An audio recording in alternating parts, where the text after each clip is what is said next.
Sunlu T3 3D Printer Review. Sunlu's T3 goes by the less intimidating name of T3 and provides speedy results with the right filament. The T3 is fairly easy to assemble and use, however you'll need to enter manual configurations in slicing software.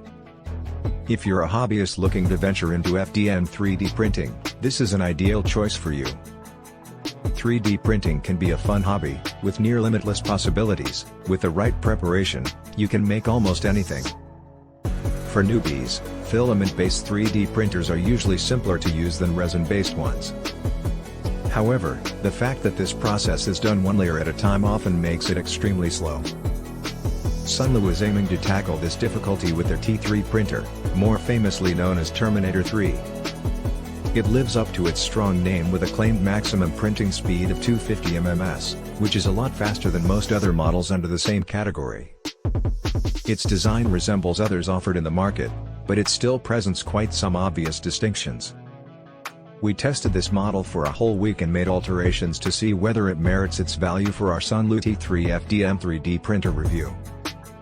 Turning on the T3 reveals Marlin open source firmware on the LCD screen.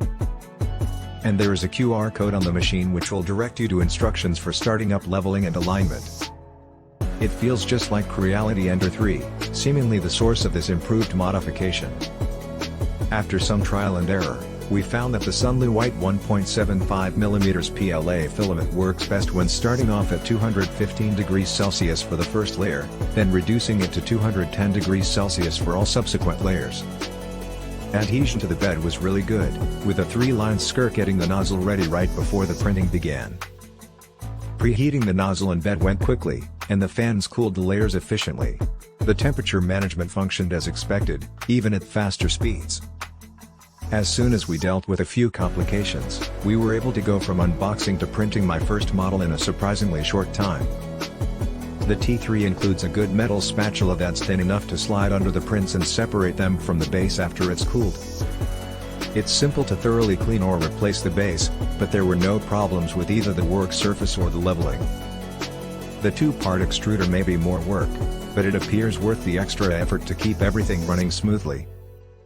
When printed at the standard 60 mm, prints of miniatures and accessories like the Xbox controller stand by Idea Wizard rarely needed adjustments. Fewer errors were found when the filament was printed at higher temperatures, around 210 to 215 degrees Celsius, which is why Sunlu recommends their own brand to be printed this way. Cheap 3D printers usually come with their fair share of compromises, the Sunlu T3 is no exception. Like other FDM 3D printers, components are easily modular, so one could disassemble them if brave enough.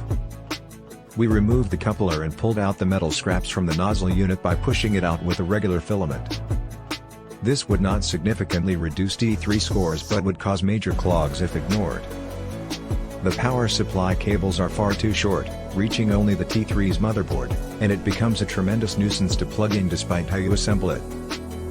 If Sunlu provided half an inch more length in the cabling, this problem would be easily handled without needing to purchase an extended cable.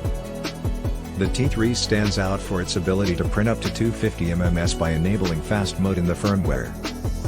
However, going so quickly affects intricate models adversely, often leading to stringy, frayed layers and rough surfaces that need plenty of remedial work afterward. Changing nozzle retraction and temperature range can result in a good outcome, but printing at 250 ms is not advisable unless you have filament suitable for it. Even though Sunlu loves promoting this printer's features, its overall value is even more appealing. Advertisements for the T3 usually show people peacefully sleeping next to it while it speeds through the printing jobs.